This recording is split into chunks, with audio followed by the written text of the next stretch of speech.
श्री स्वामी समर्थ जय जय स्वामी समर्थ। अनंत कोटी ब्रह्मांड नायक राजाधिराज योगीराज अक्कलकोट निवासी सद्गुरु श्री स्वामी समर्थ महाराज की जय। कसे आहात सर्व स्वामी भक्तांनो, तुम्ही सदैव आनंदी राहा हीच स्वामींच्या चरणी प्रार्थना। तुमच्या सर्व चांगल्या इच्छा स्वामी महाराज पूर्ण करोत आणि आजचा दिवस तुमचा आनंदात जाओ हीच स्वामींच्या चरणी प्रार्थना। प्रथम तुम्हा सर्वांचं खूप खूप मनापासून स्वागत आहे।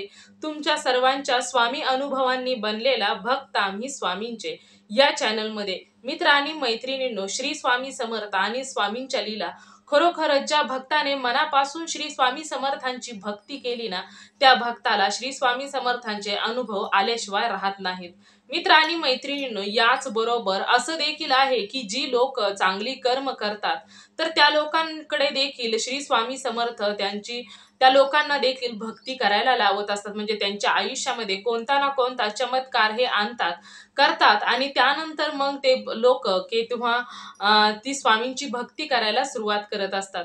परंतु मित्र आणि मैत्रिणींनो, सर्वांच्याच आयुष्यामध्ये स्वतःहून स्वामी जात नाहीत, तर कधी कधी असं होत असतं की काहींना भक्ती करावी लागते आणि त्यानंतर श्री स्वामी समर्थ त्यांची प्रचिती ही त्यांच्या आयुष्यामध्ये करत असतात।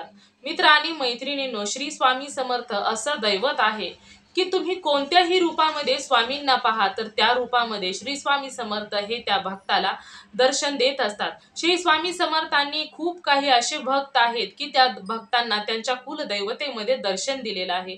भगवान शिवशंकर यांच्यामध्ये देखील त्यांनी दर्शन दिलेलं आहे। विठ्ठलाच्या मूर्तीचं देखील त्यांनी भक्ताला समोर उभं राहून दर्शन दिलेलं आहे। असे खूप आहेत की श्री स्वामी समर्थ लक्ष्मीचं रूप आहे, स्वामी आईचं रूप आहे। त्यामुळे ज्या भक्ताने ज्या देवाचे रूप श्री स्वामी समर्थांमध्ये पाहिलेलं आहे तर त्या रूपामध्ये श्री स्वामींनी त्यांना दर्शन दिलेलं आहे। मित्र आणि मैत्रिणींनो, श्री स्वामी समर्थांची लीला अगाध आहे। अशक्य स्वामींसाठी कोणतीच गोष्ट नाही आणि ज्या भक्तांची भक्ती ही स्वामींपर्यंत पोहोचलेली आहे तर त्या भक्तांच्या आयुष्यामध्ये अशक्य शब्द हा निघून गेलेला आहे, कारण ते श्री स्वामी समर्थ यांचे भक्त झालेले आहेत आणि त्यामुळे स्वामींनी त्यांची भक्ती स्वीकार केलेली आहे। त्यामुळे त्यांच्या आयुष्यामध्ये कोणतीच गोष्ट अशक्य राहत नाही, कारण जिथे ब्रह्मांड नायक श्री स्वामी समर्थांची भक्ती केली जाते तिथे स्वामींसाठी कोणतीच गोष्ट अवघड नाही। अशक्य हे शक्य करतील स्वामी। त्यामुळे कधीही कोणत्याही भक्ताने निशंक भावनेने निस्वार्थ भावनेने जर श्री स्वामी समर्थांची भक्ती केली असेल ना, तर त्याच्या आयुष्यामध्ये कोणतीच गोष्ट अवघड नाही।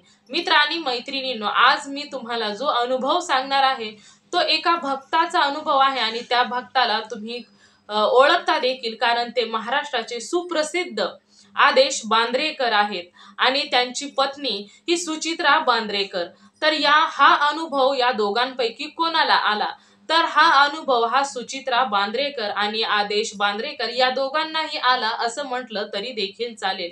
यांच्या आयुष्यामध्ये म्हणजे हे देवाला वगैरे मानत होते, परंतु त्यांचा एवढा विश्वास नव्हता की श्री स्वामी समर्थ काही चमत्कार वगैरे करतात।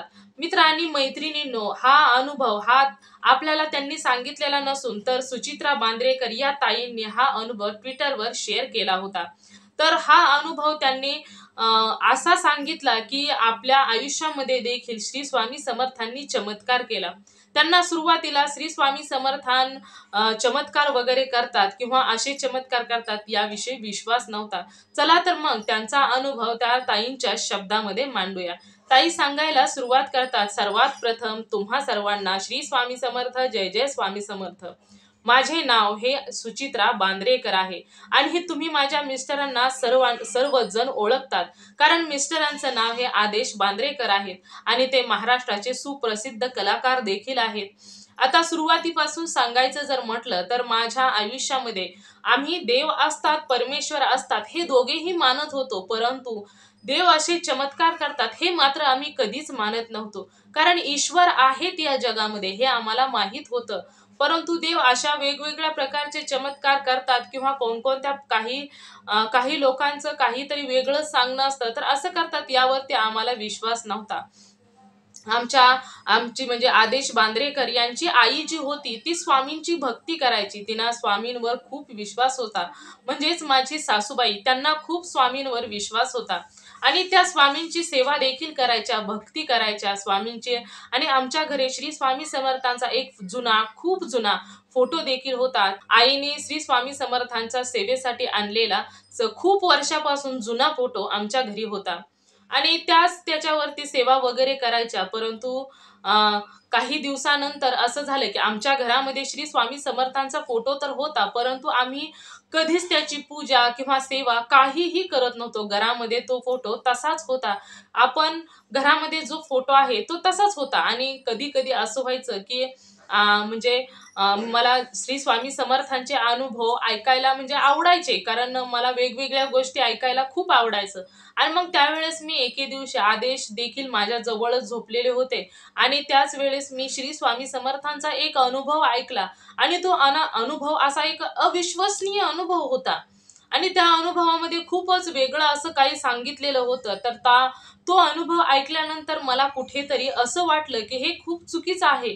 म्हणजे हे असं होऊच शकत नाही, असं कधीच होऊ शकत नाही. आणि त्यावेळेस माझ्या मनामध्ये असं आलं की लोक असे आहेत की स्वतः प्रसिद्ध होण्यासाठी देवाचं काहीही उठवतात. देवाने असं केलं, देवाने तसं केलं. आणि माझ्या मनामध्ये आल्यानंतर आदेशने देखील माझ्या बरोबर बसून तो अनुभव ऐकलेला होता, तो स्वामींचा चमत्कार ऐकलेला होता. तर त्यावेळेस आदेशला देखील मी म्हटलं की बघा, लोक प्रसिद्धीसाठी काहीही करतात, देवाला देखील सोडत नाहीत, देवाचं देखील काहीही उठवत असतात. तर त्यावेळेस आदेश देखील म्हणाला की हो, काही लोकांना अशा सवयी असतात की ते स्वतः प्रसिद्ध होण्यासाठी देवाला सुद्धा सोडत नाहीत आणि देवाचं देखील काहीही उठवत असतात. देवाने असं केलं, देवाने तसं केलं, श्री स्वामी समर्थांनी असं केलं, श्री स्वामी समर्थांनी तसं केलं. बघा, साक्षात श्री स्वामी समर्थांना सुद्धा या लोकांनी सोडलं नाही. तर असा आदेश देखील मला म्हणतो. आणि त्यानंतर आम्ही दोघांचं बोलणं होतं की खरोखरच लोक खूप खालच्या दर्जाला गेलेले आहेत. आम्ही देवाला मानतो, देव आहेत, परमेश्वर आहेत, परंतु असे चमत्कार करणे अशक्य आहे. आणि त्यानंतर ना आमच्या दोघांचं बोलणं झालं. आणि आम्ही देखील देवाला खूप मानत होतो, दोघेही देवाला मानत होतो, परंतु आम्ही सेवा वगैरे कोणतीच करत नव्हतो की आम्हाला हे हवं आहे म्हणून सेवा करायची, ते हवं आहे म्हणून सेवा करायची. आमचं असं काहीच नव्हतं. नंतर 8-10 दिवसच झाले असतील आणि हे आमच्या दोघांचं बोलणं झालं. आणि त्यावेळेसच आदेशला स्वप्न पडलं आणि स्वप्नामध्ये साक्षात श्री स्वामी समर्थ आले. ब्रह्मांड नायक श्री स्वामी समर्थ स्वप्नामध्ये येणं ही साधी गोष्ट नाही. आणि ज्या वेळेस त्यांना हे स्वप्न पडलं आणि स्वप्नामध्ये श्री स्वामी समर्थांनी आदेशच्या कपाळी विभूती लावत होते असं स्वप्न आदेशला पडलं. आणि त्यानंतर आदेशने काहीही सांगितलं नाही की मला असं स्वप्न पडलं, तसं स्वप्न पडलं. आणि त्यानंतर त्यांना सतत दररोजच ते स्वप्न पडायला लागलं. आणि 8-10 दिवस त्यांना ते स्वप्न पडल्यानंतर तो काहीच बोलत नव्हता. आणि त्यानंतर ना आमच्या घरामध्ये अशी सवय होती की ज्या वेळेस घरातून बाहेर पडायचे तर त्यावेळेस मग आदेशला जरी शूटसाठी जायचं असेल तरी देखील आणि मी देखील घरातून ज्यावेळेस बाहेर पडायची तर कोणता ना कोणता ज्यूस पिऊनच आम्ही घरातून दोघेही बाहेर पडायचो.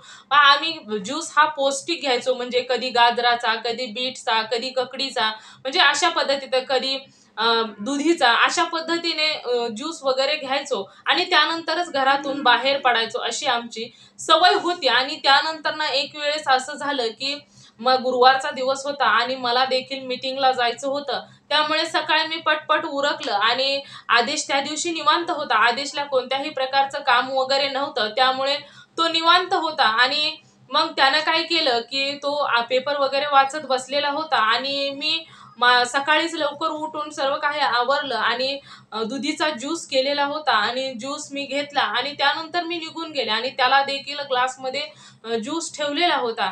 आणि मी निघून गेल्यानंतर त्याने त्याचं सर्व काही आटोपलं आणि त्याला तो म्हणजे घरामध्ये निवांत होता. त्यावेळेस त्याला कोणाच तरी आलेला होता आणि फोनवर बोलत बोलतच त्याने ग्लासमध्ये ठेवलेला तो ज्यूस पिला.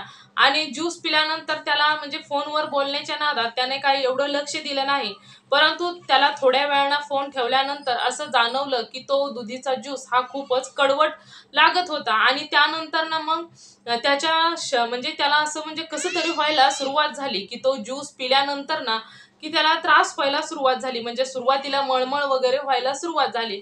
आणि त्यानंतर मग त्याला कसं वाटलं की ज्यूस हा खूपच कडवट असल्यामुळे असं झालं असेल. आणि थोड्या वेळाने पुन्हा ते जास्तच मळमळ व्हायला सुरुवात झाली, पोटामध्ये गुडगुड करायला सुरुवात झाली आणि त्यानंतर ना त्यांना असं वाटू लागलं की आपल्या पोटामधील सर्वच काही बिघडलेलं आहे. शरीरामध्ये देखील काहीतरी वेगळंच व्हायला सुरुवात झाली आणि त्यानंतर म्हणजे मळमळ देखील चालू झाली आणि डिसेंट्री देखील चालू झाली. आणि त्यानंतर ना थोड्या वेळाने म्हणजे एवढा त्रास व्हायला सुरुवात झाली की काही केल्याने ते थांबतच नव्हतं. म्हणजे त्रास होणं थांबत नव्हतं आणि त्यानंतर मग एवढं वाढत गेलं की त्यांचं शरीर हे काळं निळं पडायला सुरुवात झाली. आणि मग त्यावेळेस ना काही करावं काही सुचत नव्हतं. डिसेंट्री तर चालूच होती आणि त्याबरोबर भयंकर त्रास व्हायला देखील सुरुवात झाली. आणि त्यावेळेस जो घरी ड्रायव्हर होता त्या ड्रायव्हरने मला फोन केला आणि सांगितलं की सरांची तब्येत खूपच बिघडलेली आहे आणि साहेबांना हॉस्पिटलला न्यावं लागेल. त्यांच्या शरीरावरती वेगवेगळ्या प्रकारे म्हणजे काळे निळे डाग पडायला सुरुवात झालेली आहे. काय झालंय काही समजेना आणि त्यांची परिस्थिती तर खूपच बिकट आहे. तर त्यावेळेस मग मी मीटिंगमध्ये होते तर लगेचच सांगितलं की आदेशला पटकन हॉस्पिटलला घेऊन या आणि मी देखील इकडून येते. तर आमच्या घरापासून हॉस्पिटल हे 5च मिनिटाचा रोड आहे आणि तेवढ्याच वेळामध्ये हॉस्पिटल लगेचच येतं. आणि त्यानंतर मी ड्रायव्हरला सांगितलं की तुम्ही पटकन आदेशला घेऊन हॉस्पिटलमध्ये या, मी इकडून हॉस्पिटलमध्येच येते. आणि हे बोलणं झाल्यानंतर मी तिथून लगेचच निघाले आणि आदेशला देखील सांगितलेलं होतं. त्यांनी देखील प्रवास लगेच सुरू केला. परंतु त्या 5 मिनिटाच्या रोडमध्ये काय झालं कसं झालं म्हणजे काहीच समजलं नाही. परंतु हॉस्पिटलला येण्यापर्यंत 45 मिनिटे गेली. कारण असं होतं की हॉस्पिटल म्हणजे रस्त्यामध्ये ट्रॅफिक खूपच जाम झालेलं होतं आणि त्यावेळेस 45 मिनिटं ट्रॅफिक कमी व्हायला वेळ गेला आणि त्यानंतर मग लगेचच गेल्यानंतर मी अगोदरच सर्व काही डॉक्टरांना सांगून ठेवलं होतं आणि त्यानंतर लगेचच त्याला ट्रीटमेंट करण्यासाठी घेण्यात आलं. आणि ज्यावेळेस ट्रीटमेंट वगैरे चालू झाली होती आणि त्यावेळेस अचानकच रक्ताच्या उलट्या व्हायला सुरुवात झाली. आता रक्ताच्या उलट्या व्हायला सुरुवात झाल्यानंतर डॉक्टर देखील आश्चर्यचकित झाले की आता काय करायचं, की अचानकच म्हणजे काहीच नाही आणि रक्ताच्या उलट्या देखील व्हायला सुरुवात झाली. सर्वजण घाबरले आणि आम्ही सर्वजण तर एकदम आश्चर्यचकितच झालो की एवढं असं काय झालं की अचानकच एवढा त्रास व्हायला सुरुवात झाली. आणि त्यानंतर मग आदेशची तब्येत खूपच बिघडत गेली आणि त्यावेळेस आदेशला एकदम आयसीयू मध्ये शिफ्ट करण्यात आलं. तर आदेशला आयसीयू मध्ये शिफ्ट केलं आणि म्हणजे घरामध्ये एवढं दुःखद वातावरण झालं होतं की काय करावं काही समजत नव्हतं. आणि अशामध्येच डॉक्टर आले आणि डॉक्टरांनी सांगितलं की आता म्हणजे 48 तासच त्यांनी फक्त दिले आणि त्यावेळेस ते म्हणाले की यातून जर म्हणजे त्याचं शरीर जर औषधांना उपचारांना जर साथ द्यायला सुरुवात झाली तर सर्व काही होईल. परंतु आता एवढं सर्व काही बिघडत गेलेलं आहे, काहीही समजत नाही. त्याच्या शरीरामध्ये पूर्ण पॉइझन झालेलं आहे आणि त्यामुळे आम्ही त्याला काहीही करू शकत नाही. रक्ताच्या उलट्या वगैरे झाल्या, परंतु त्यामुळे तो पूर्ण आयसीयू मध्ये म्हणजे एवढं तब्येत बिघडली की आयसीयू मध्ये शिफ्ट झालं. आणि त्यावेळेस डॉक्टर म्हणाले की आम्ही काहीही करू शकत नाही, काही तासातच काहीही होऊ शकतं असं डॉक्टरांनी सांगितलं. तर डॉक्टर असे म्हणाले की 48 तासात जर सर्व काही व्यवस्थित झालं तर फक्त होऊ शकतं, परंतु पुढे गेल्यानंतर आम्ही काहीही सांगू शकत नाही. ज्यावेळेस डॉक्टरांनी हे सांगितलं त्यावेळेस पायाखालची जमीनच सरकून गेली. कारण सकाळी एकदम व्यवस्थित आणि तंदुरुस्त असणारा आदेशला अचानकच काय झालं हे सर्व विचार करूनच खूप वाईट वाटत होतं आणि खूप विचार डोक्यामध्ये देखील येत होते. आणि या सर्व गोष्टी हँडल करत असताना अचानकच काय झालं कसं झालं काही समजलं नाही. रिलेटिव्ह देखील गोळा झालेले होते, तिथे भरपूर लोक होती आणि या सर्वांच्या मध्येच माझ्या तोंडातून अचानकच गेले की काही नाही, श्री स्वामी समर्थ आहेत, ते काहीही होऊ देणार नाहीत माझ्या आदेशला. आणि हे अचानकच तोंडातून गेल्यानंतर मी देखील आश्चर्यचकित झाले की आजपर्यंत मी कधीच एवढ्या विश्वासाने आणि कधीच एवढी सेवा म्हणजे कधीच केली नाही आणि तरी देखील श्री स्वामी समर्थ माझ्या आदेशला काहीच होऊ देणार नाहीत हे म्हणते आहे, म्हणजे माझ्या तोंडातून अचानक गेल्यानंतर मला देखील आश्चर्य वाटलं. आणि त्यावेळेसच मग मी स्वामींचा धावा केला. आणि त्यावेळेस मला माहित होतं की म्हणजे मी अनुभव वगैरे ऐकायचे, तर त्यावेळेस अशक्य हे शक्य करणारे स्वामी आहेत हे मी ऐकलं होतं. आणि त्यावेळेस मग मी श्री स्वामी समर्थांचा धावा केला. स्वामींना म्हटलं की तुम्हीच आता माझ्या आदेशला वाचवायचं आहे. आणि त्यावेळेस मग स्वामींचं नामस्मरण चालू केलं हॉस्पिटलमध्ये. त्या दिवशी स्वामींचं खूप नामस्मरण, म्हणजे एक श्वास सुद्धा वाया न जाता फक्त श्री स्वामी समर्थांचं नामस्मरण करत राहिले. आणि त्यानंतर दुसऱ्या दिवशी लगेचच श्री स्वामी समर्थांच्या केंद्रामध्ये जायला सुरुवात केली. आणि संपूर्ण 48 तास झाल्यानंतर त्याचं शरीर हे औषध उपचारांना रिस्पॉन्स द्यायला सुरुवात झाली. आणि हळूहळू शरीरामध्ये असं म्हणजे जे काही ट्रीटमेंट होत होती त्याला पूर्ण रिस्पॉन्स येऊ लागला. मग मी दररोज श्री स्वामी समर्थांच्या केंद्रामध्ये जाऊन स्वामींचं दर्शन घ्यायचे आणि स्वामींचं नामस्मरण करायचे. आणि त्यावेळेस मग मी ठरवलं की ज्यावेळेस आदेशला डिस्चार्ज दिला जाईल, तर त्या आता मी घरी गेल्यानंतर सर्वात प्रथम श्री स्वामी समर्थांची सेवा करणार आणि स्वामींची घरामध्ये पूजा वगैरे करायला सुरुवात करणार. कारण साक्षात श्री स्वामी समर्थांनीच आदेशला वाचवलेलं होतं आणि माझ्यासाठी हे खूप मोठं होतं. आणि त्यामुळे मग मी स्वामींच्या जोपर्यंत आदेश हॉस्पिटलमध्ये होता तोपर्यंत ही या गोष्टीला खूप वर्ष होऊन गेलेले आहेत. आणि तर तोपर्यंत मी दररोज श्री स्वामी समर्थांच्या केंद्रामध्ये जात होते, स्वामींचं दर्शन घेत होते आणि मनापासून श्री स्वामी समर्थांचे आभार मानत होते. आणि त्यानंतर काही दिवस दवाखान्यामध्ये आदेशला ठेवण्यात आलं. आणि ज्या दिवशी आदेशला डिस्चार्ज दिला तर तो वार होता गुरुवारचा. आणि त्या दिवशी मग मी आदेशला घेऊन आम्ही घरी आलो. घरी आल्यानंतर श्री स्वामी समर्थांच्या फोटोची पूजा वगैरे मी केली. आणि पूजा केल्यानंतर हार वगैरे स्वामींना घातला. स्वामींचं म्हणजे सर्व काही व्यवस्थित नित्य सेवा देखील मी करायला सुरुवात केली. स्वामींचा अगदी व्यवस्थित पूजा केली.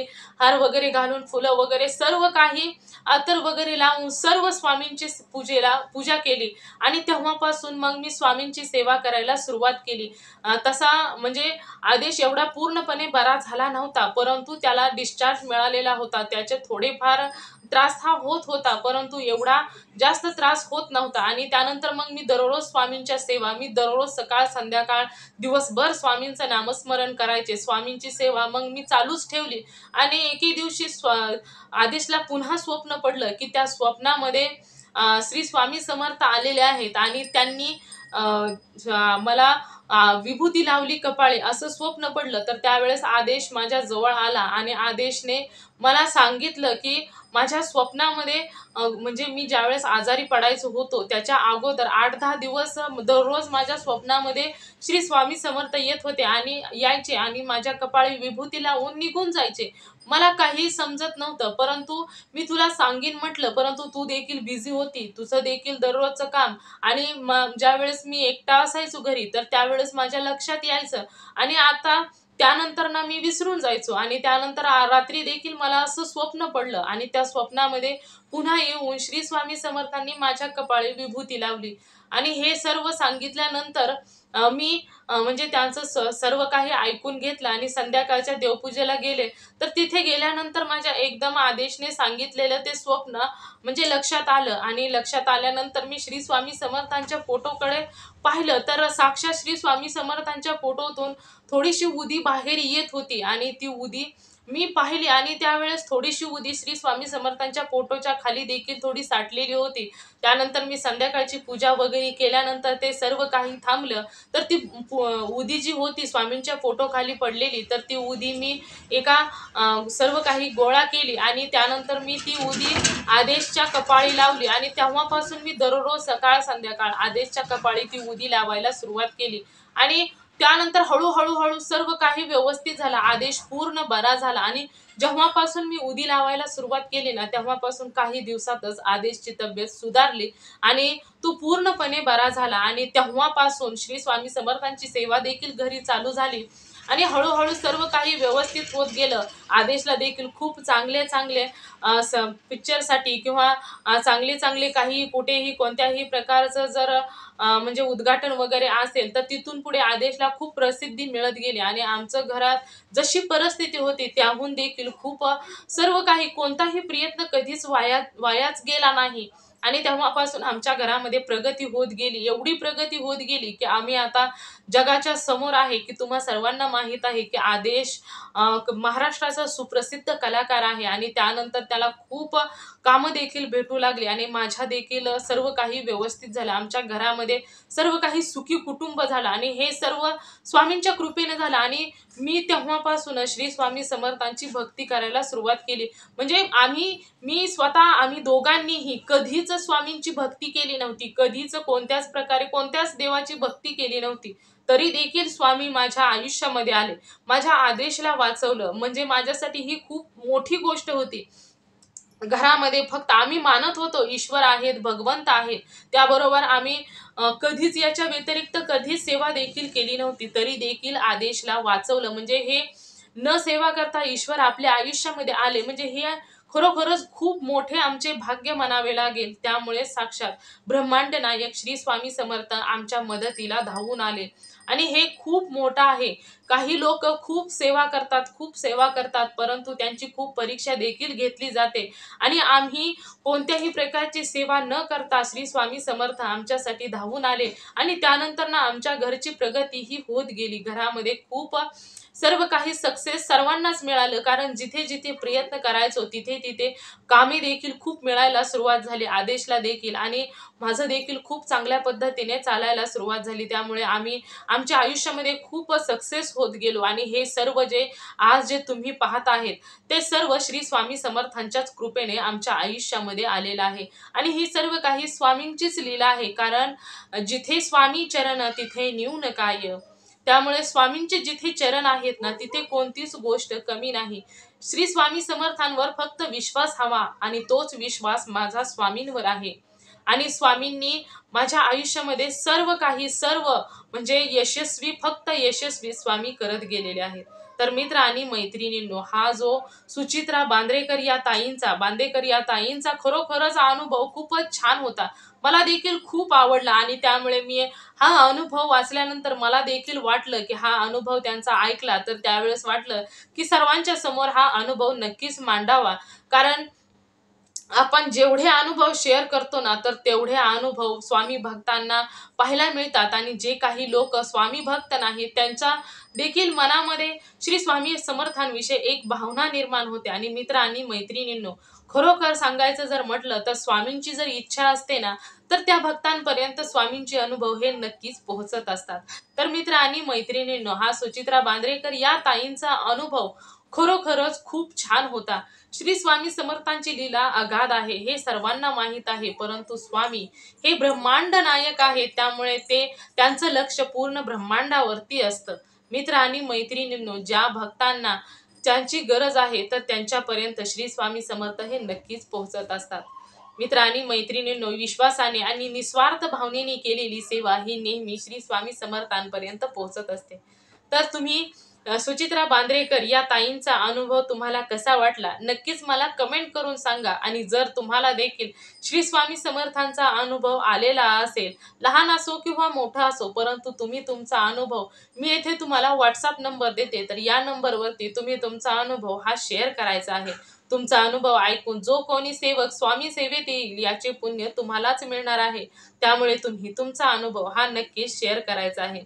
तर मित्र आणि मैत्रिणींनो, तुम्ही सर्वांनी मिळून माझा व्हिडिओ शेवटपर्यंत ऐकला त्याबद्दल मी मनापासून तुम्हा सर्वांची खूप खूप आभारी आहे. तुम्ही सर्वजण नेहमी सुखी राहा, समाधानी राहा, आनंदी राहा, नेहमी हसत राहा ही स्वामींच्या चरणी प्रार्थना करते आणि इथेच थांबवते. पुन्हा भेटूया श्री स्वामी समर्थांच्या अशाच एखाद्या सत्य अनुभवाबरोबर. तोपर्यंत नेहमी हसत राहा, खुश राहा, आनंदी राहा. श्री स्वामी समर्थ. जय जय स्वामी समर्थ. स्वामींचं नामस्मरण करत राहा. धन्यवाद.